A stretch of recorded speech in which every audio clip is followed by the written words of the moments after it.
ألم تر إلى الذي حاج إبراهيم في ربه أن آتاه الله الملك آمنت بالله صدق الله مولانا العظیم۔ معزز و مکرم سامعین، کروڑا بار شکر ہے اس پروردگار عالم کا کہ جس نے آج کی صبح ہمیں پھر سے زندگی عطا فرمائی اور ہمیں یہ سعادت اور توفیق دی کہ ہم اپنے پروردگار کے آ کر سجدہ ریز ہوئے۔ کل یہ پیچھے بات چل رہی تھی کہ اللہ تعالیٰ نے دو راستے بندے کے سامنے واضح کر دیے ہیں، شیطانی راستہ اور رحمانی راستہ، طاغوت کا راستہ اور اللہ کا راستہ، جنت اور جہنم کا راستہ۔ یہ دو راستے ہیں اور ان کی مکمل پہچان ہے ہر ایک انسان کو۔ آگے اللہ تعالیٰ نے ان کی مثالیں دی کہ پچھلی انسانی تاریخ کے اندر بڑے بڑے لوگوں کے اندر اس پر تبصرہ ہوتا رہا۔ حضرت ابراہیم علیہ السلام اور نمرود کے متعلق تبصرہ ہو رہا ہے کہ ان کی آپس میں بحث ہوئی۔ جب حضرت ابراہیم علیہ السلام نے نمرود کی دعوے کا انکار کیا اور رد کیا اور پھر اس پر دلائل دیے اور ان کے جو معبود باطلہ تھے ان کو توڑ دیا، کفر کا مقابلہ کیا، تو نمرود نے بہت بڑی مجلس کی، حضرت ابراہیم علیہ السلام کو وہاں پہ بلایا اور باقاعدہ مناظرہ ہوا، بحث ہوئی پورے مجمع کے اندر۔ اس مناظرے کو حضرت ابراہیم علیہ السلام اللہ کی توحید کی دعوت دے رہے تھے کہ اللہ کے علاوہ کوئی معبود نہیں ہے، وہی خدا ہے، کائنات کا نظام اسی کے ہاں چل رہا ہے، وہ جب چاہے جو چاہے جس طرح چاہے کرے وہی کر سکتا ہے، اس کے علاوہ کسی کے ہاں کوئی جرت نہیں ہے۔ نمرود کہتا تھا نہیں میں بھی خدا ہوں۔ اس پر مناظرہ ہوا تو پروردگار نے فرمایا الم تر الی الذی حاج ابراہیم، اے پیارے محبوب صلی اللہ تعالیٰ علیہ وآلہ وسلم، کیا آپ نے نہ دیکھا اس شخص کی طرف جو کہ جھگڑا کرتا ہے ابراہیم علیہ السلام کے ساتھ فی ربی، اس کے رب کے معاملے کے اندر، یعنی نمرود اللہ کے معاملے میں میرے ابراہیم سے لڑ رہا ہے، جھگڑ رہا ہے، مناظرہ کر رہا ہے، بحث کر رہا ہے، آپ نے اس کی طرف نہ دیکھا۔ ان آتاہ اللہ الملک، یہ کہ اللہ نے اس کو بادشاہت عطا کر رکھی تھی، اس کو بادشاہت ملی تھی۔ نمرود وہ خدائی کا دعویٰ کر بیٹھا تھا۔ تو یہ بھی ایک حقیقت ہے کہ جب انسان کے پاس کوئی اقتدار آتا ہے نا تو اس کا انداز بدل جاتا ہے، اکثر ہوتا ہے، یہ ہر ایک کی بات نہیں۔ یہ دو چیزیں، اقتدار اور دولت، یہ انسان کی طبیعت کو بگاڑ دیتی ہے اکثر اوقات۔ اچھے لوگ بھی ہوتے ہیں، کئی لوگ ایسے بھی ہیں اقتدار پر آنے کے باوجود وہ پہلے کی بنسبت اور اچھے ہو جاتی ہیں۔ کئی لوگ ہوتے ہیں پہلے غریب ہوتے ہیں، ان کی وہ طبیعت نہیں ہوتی، مال آنے سے پہلے سے بھی طبیعت ان کی اچھی ہوتی ہے، بہتر ہو جاتی ہے۔ یہ کمال کے لوگ ہیں، یہ اللہ کی مخلوق میں بہترین قسم کے لوگ ہیں، یہ یاد رکھیں۔ لیکن یہ دو چیزیں انسان کے لیے جو بگاڑ کا سبب بنتی ہیں، اقتدار اور دولت، یہ انسان کو خراب کر جاتی ہے۔ تو یہ یعنی ایسے لوگ بھی تاریخ انسانی میں گزرے ہیں جو اقتدار اور دولت کی وجہ سے خدائی کا دعویٰ کر بیٹھے۔ ان میں سے ایک یہ نمرود تھا۔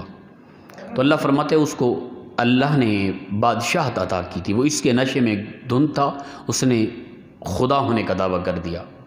تو حضرت ابراہیم علیہ السلام کے ساتھ بڑے مجمع کے اندر ان کا مناظرہ ہوا۔ حضرت ابراہیم علیہ السلام نے پہلی جو دلیل دی تھی اللہ کے معبود ہونے کی، کہ خدا کے علاوہ کوئی نہیں، آپ نے فرمایا اذ قال ابراہیم ربی الذی یحیی و یمیت۔ اے پیارے نبی، جب کہا ابراہیم نے نمرود کو اور اس بھرے مجمع میں کہ میرا رب وہ ہے جو زندہ کرتا ہے اور مارتا ہے، ٹھیک ہے نا، یہ دلیل پیش کی اللہ کے معبود ہونے کی اور اس کے واحد ہونے کی، کہ اس کے علاوہ اور کوئی نہیں جو زندہ کرے اور مارے، یہ صرف میرے رب کا خاص ہے، وہ زندگی بھی عطا کرتا ہے، مرتا بھی ہے، وہ مردوں کو چاہے زندہ کر دے، وہ زندوں کو مار دے، یہ اسی کا وصف ہے۔ تو اس دلیل پر نمرود نے کہا قال انا احیی و امید، یہ تو میں بھی کر سکتا ہوں، مردوں کو زندہ اور زندوں کو مار میں بھی سکتا ہوں۔ وہ کس طرح؟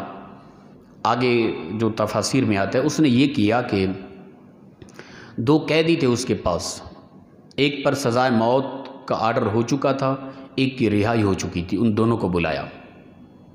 جن کی رہائی ہو چکی تھی اس کو موت دے دی، اور جن پر موت کا آرڈر ہو چکا تھا اس کو رہا کر دیا، اس نے کہا دیکھا انا احی و امید، یہ تو میں بھی زندہ بھی کر سکتا ہوں، مار بھی سکتا ہوں، جن کے ہاں موت قریب تھی، مرنے والا تھا، اس کو میں نے زندگی دے دی، اور جو بالکل اپنا رہا ہو چکا تھا، زندگی مل چکی تھی، اس کو میں نے مار دیا۔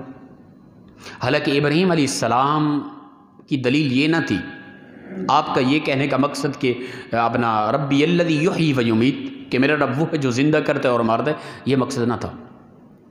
آپ تو کہہ رہے تھے کہ اللہ تعالیٰ زندے کو مار دیتا ہے، پھر جو مردہ ہو چکا ہے، مر چکا ہے، اسے زندہ بھی کر سکتا ہے، جس طرح کہ وہ زندہ کرے گا۔ وَإِذَا الْقُبُورُ بُعْثِرَتْ، جب قبروں سے سارے اٹھائے دیے جائیں گے، سب زندہ ہوں گے۔ یا اس کے علاوہ ویسے بھی کئی مثالیں ملتی ہیں کہ مرنے کے بعد کچھ لوگ زندہ ہوئے۔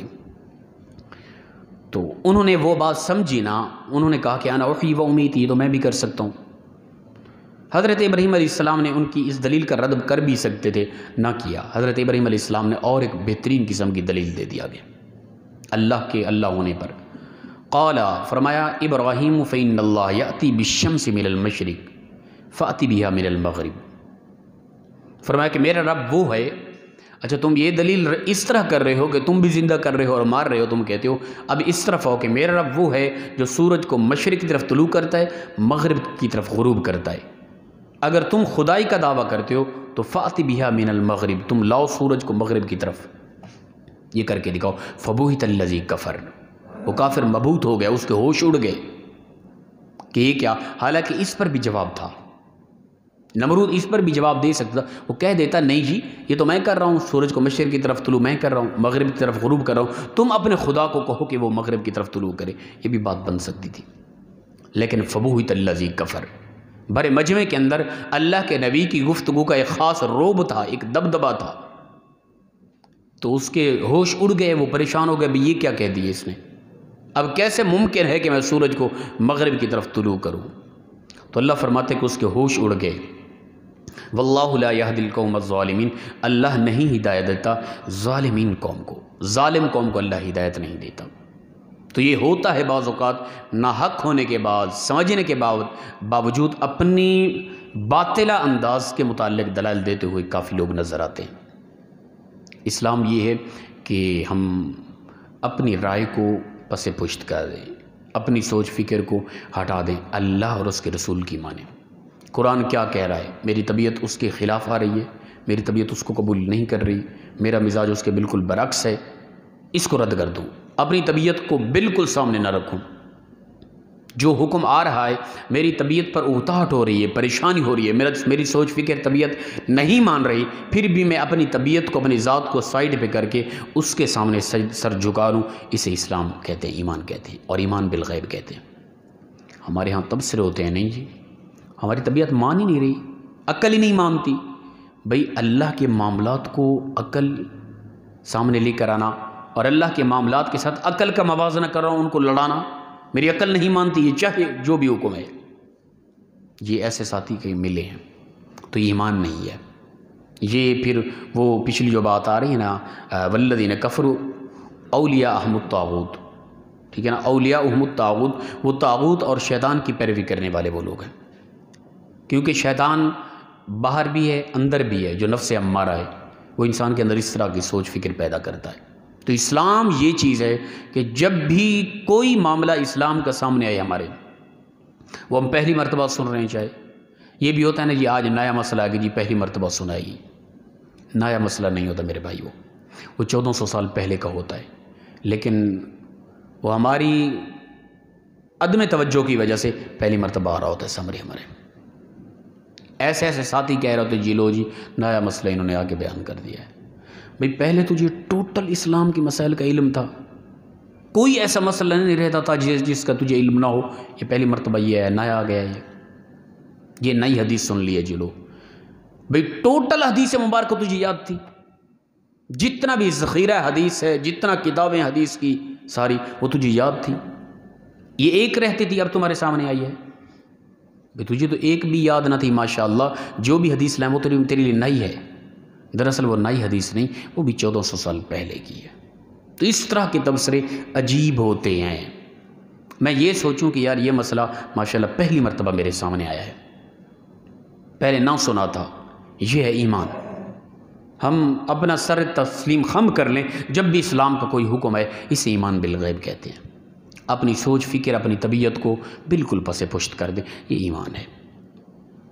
اور اسلام کہتے ہی سے ہیں کہ سر جھکا لینے کو، جو اللہ نے، اس کے رسول نے، جو اسلام نے ہمیں کہہ دیا، آواز دے دی، وہ جس قدر بھی ہمارے خلاف آ رہا ہے ہم نے سر جھکا لینا ہے، اسے ایمان کہتے ہیں۔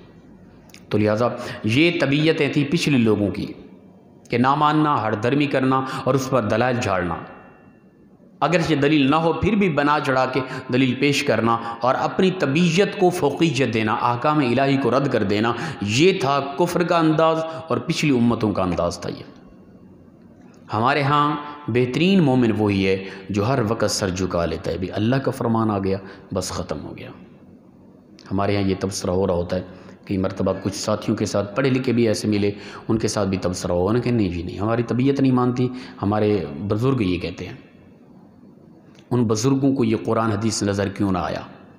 ہمارے بڑے یہ کہہ چکے ہیں، ہم شروع سے یہی دیکھتے آ رہے ہیں۔ شروع سے کب؟ 1400 سال پہلے کے ہیں آپ بھائی، شروع سے بھائی تمہاری 40 50 70 سال بھی عمر ہو، 50 70 سال سے اسلام کی ابتدا ہے کیا؟ ہم بھی شروع سے یہ دیکھتے آ رہے ہیں، یہ نیا مسئلہ آ گیا بھائی؟ کب سے ہیں آپ بھائی؟ ہمارے آباء و اجداد کرتے آ رہے ہیں بھائی، تیرے آباء و اجداد سے کتنے لوگ بڑے محقق، مفتی اور محدث شیخ الحدیث تھے جنہوں نے یہ وضاحت کی ہے اور دلائل کے ساتھ آپ کو کہا ہے کہ یہ کرتے جائیں۔ خدا کے لیے ہمارا دین اسلام کا دار و مدار میرے آباء و اجداد پر نہیں ہے۔ دین اسلام سے جب بھی رہنمائی لوں گا نا، میں اپنے باپ سے نہیں پوچھوں گا کہ ابا جان یہ کیا کرنا ہے اس معاملے میں، میرے پاس قرآن و حدیث موجود ہے، ٹھیک ہے نا؟ ہر ایک کی بات کو رد کر دے، جب بھی اسلام کا کوئی معاملہ ہے قرآن اور حدیث کی طرف متوجہ ہوں، اجماع امت کی طرف متوجہ ہوں، یہ ہمارا اسلام ہے۔ اللہ پاک مخلصانہ انداز میں ہم سب کو عمل کی توفیق عطا فرمائے۔ وآخر دعوانا الحمدللہ رب العالمین۔